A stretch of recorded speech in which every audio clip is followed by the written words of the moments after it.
ವಿಶ್ವ ಪತ್ರಿಕಾ ದಿನಾಚರಣೆ ಅಂಗವಾಗಿ ವಿಚಾರ ಸಂಕಿರಣ ಕಾರ್ಯಕ್ರಮವನ್ನು ರವೀಂದ್ರ ಕಲಾಕ್ಷೇತ್ರದಲ್ಲಿ ಆಯೋಜನೆ ಮಾಡಲಾಗಿತ್ತು. ಸುರೇಶ್ ಕೆಎನ್ಸಿ ಸಾರಥ್ಯದ ಜೊತೆಯಲ್ಲಿ ಪತ್ರಿಕೆ ವತಿಯಿಂದ ಬೆಂಗಳೂರಿನ ರವೀಂದ್ರ ಕಲಾಕ್ಷೇತ್ರದಲ್ಲಿ ವಿಶ್ವ ಪತ್ರಿಕಾ ದಿನಾಚರಣೆ ಅಂಗವಾಗಿ ವಿಚಾರ ಸಂಕಿರಣ ಏರ್ಪಡಿಸಲಾಗಿತ್ತು. ಇದರ ಜೊತೆಗೆ ನಟರಾಜ ನಾಟಕ ಪ್ರದರ್ಶನ ನಡೆಸಲಾಯಿತು. Nadoja Baraguru Ramachandrappa, Suresh KNC, Zee Kannada news ಸುದ್ದಿ ಸಂಪಾದಕರಾದ ರವಿ ಎಸ್ ಅವರು ಕಾರ್ಯಕ್ರಮದ ಉದ್ಘಾಟನೆ ಮಾಡಿದ್ರು.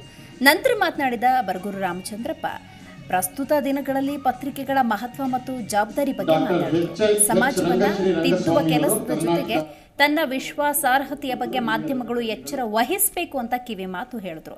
ಇದೇ ಸಂದರ್ಭದಲ್ಲಿ ಪತ್ರಿಕೆಯ ವರದಿಗಾರರನ್ನ ಸನ್ಮಾನಿಸಲಾಯಿತು.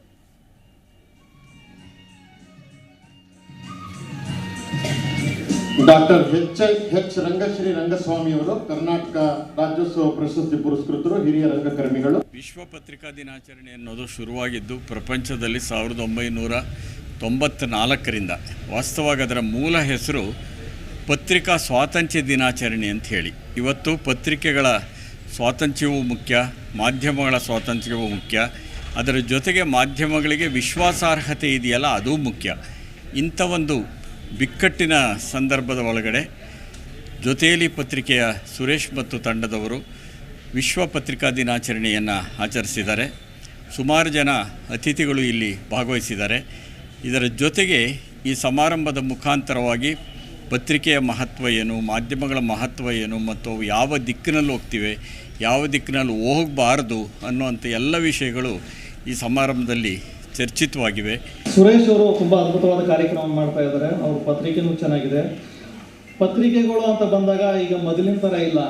ಮೊದಲೆಲ್ಲ ಏನಾಯಿತು ಅಂತ ಆಗ್ತಿತ್ತು ಅಂತ ಅಂದರೆ ಪ್ರತಿಯೊಂದು ತುಂಬ ಸೂಕ್ಷ್ಮವಾಗಿ ಅವಲೋಕಿಸಿ ಬರೆಯೋರು. ಏನೇ ಅದು ಒಂದು ಪದ ಆಗಿರಲಿ, ಒಂದು ಹೆಡ್ಲೈನ್ ಆಗಿರಲಿ, ಆ ಕೆಳಗೆ ಬರೀತಿರೋ ಪ್ರತಿ ಪ್ಯಾರನ್ನು ಚೆಕ್ ಮಾಡೋರು. ಈಗ ನೀವು ಮೊನ್ನೆ ನೋಡ್ಬೋದಾಗಿತ್ತು, ಪೂನಂ ಪಾಂಡೆ ಅಂತ ತೀರ್ಕೊಂಡ್ರು ಅಂತ ಎಲ್ಲ ಮಾಧ್ಯಮಗಳಲ್ಲೂ ಪ್ರಸಾರ ಆಯಿತು, ಎಲ್ಲರೂ ಸುದ್ದಿ ಕೊಟ್ಟರು. ನಾವು ರೀಸನಲ್ ಆಗಿರೋದ್ರಿಂದ ನಮ್ಮ ರೀಚಲ್ಲಿ ಇರೋದಿಲ್ಲ. ಅದು ಮುಂಬೈ, ಉತ್ತರ ಪ್ರದೇಶದಲ್ಲಿ ಆಗಿರೋಂಥ ಇನ್ಸಿಡೆಂಟು. ಸೊ ನಮ್ಮ ದೊಡ್ಡ ಅಣ್ಣದೀರು ಏನು ಬರೆದ್ರು, ಅಗ್ದೀರು ಏನು ಬರೋಲ್ಲ ಅದನ್ನೇ ನೋಡ್ಕೊಂಡು ನಾವು ಹಾಕಿದ್ವಿ. ಬಟ್ ಏನಂತ ಅಂದರೆ ಎಲ್ಲಿ ನಾವು ಮಿಸ್ ಮಾಡ್ತೀವಿ ಅಂತ ಅಂದರೆ ಒಂದು ಸಾವನ್ನೂ ಸಹ ನೀವು ಒಬ್ಬರು ಸತ್ತಿದ್ದಾರೆ ಅಂತ ಅದನ್ನೂ ಸಹ ಪತ್ರಿಕೋದ್ಯಮದಲ್ಲಿ ಯಾವಾಗಲೂ ಏನಿರುತ್ತೆ, ಅಭಿಚೂರಿ ಬರಿಬೇಕಾದ್ರೆ ನೀವು ತುಂಬ ಜಾಗ್ರತೆಯಿಂದ ಬರೀಬೇಕು. ಆಮೇಲೆ ಅದನ್ನು ನೀವು 10 ಸಲ ರೆಕ್ಟಿಫೈ ಮಾಡಬೇಕು. ನೀವು ಬೇಕಾದ್ರೆ ನಮಗೆ ಪತ್ರಿಕೋದ್ಯಮ ಎಥಿಕ್ಸ್ ಏನಂತ ಅಂದರೆ, ನೀವು ಬೇಕಾದರೆ ಒಂದು ದಿನ ತಡವಾಗಿ ಕೊಡಿ, ಆದರೆ ತಪ್ಪಾಗಿ ಕೊಡಬೇಡಿ ಅಂತ ಹೇಳ್ತಾರೆ ಯಾವುದೇ ಸಾವಿನ ಸುದ್ದಿಲಿ. ಬೇರೆದಾದ್ರೆ ನಾವು ಅವ್ರಿಗೆ ಕೇಳ್ಬೋದು, ನಾವು ಕ್ಷಮೆ ಕೋರ್ಬೋದು, ವಿಷಾದ ವ್ಯಕ್ತಪಡಿಸ್ತೀವಿ ಅಂತ. ಅವ್ರು ಸತ್ತಿಲ್ಲ, ವಿಷಾದ ವ್ಯಕ್ತಪಡಿಸ್ತಾ ಇದೀವಿ ಅದಕ್ಕೆ ಅಂತ ಹಾಕೊಂಡ್ರೆ ಜನ ನಮ್ಮನ್ನ ಹೆಂಗೆ ಹೋಗಿತಾರೆ ಹೇಳಿ. ಸೊ ಅಂತ ಒಂದು ತಪ್ಪಾಯ್ತು. ಇವತ್ತು ನನಗೆ ಸಂತೋಷದ ದಿನ.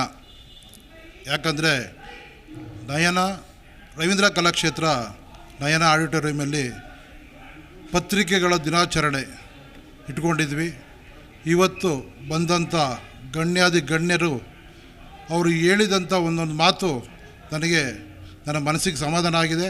ಅದಲ್ದಿರ ಬಂದಿರೋಂಥ ಪಬ್ಲಿಕ್ಕಿಗೂ ಸಾರ್ವಜನಿಕರಿಗೂ ಅರಿವು ಮೂಡಿಸುವಂಥ ಕೆಲಸ ಮಾಡಿದ್ದಾರೆ. ನನ್ನ ಜೀವನ ಸಾಕಾಗಿದೆ ಅನ್ನೋ ಲೆವೆಲ್ಗೆ ಬಂದಿದ್ದೀನಿ ಇವತ್ತು. ಹಾಗಾಗಿ ಎಲ್ಲರೂ ಪತ್ರಿಕೆ ಓದಿ, ಕನ್ನಡ ಬೆಳೆಸಿ, ಕನ್ನಡ ಉಳಿಸಿ. ಜೈ ಜೈ ಕರ್ನಾಟಕ ಮಾತೆ. ಇವತ್ತು ನನಗೆ ಸಂತೋಷದ ದಿನ.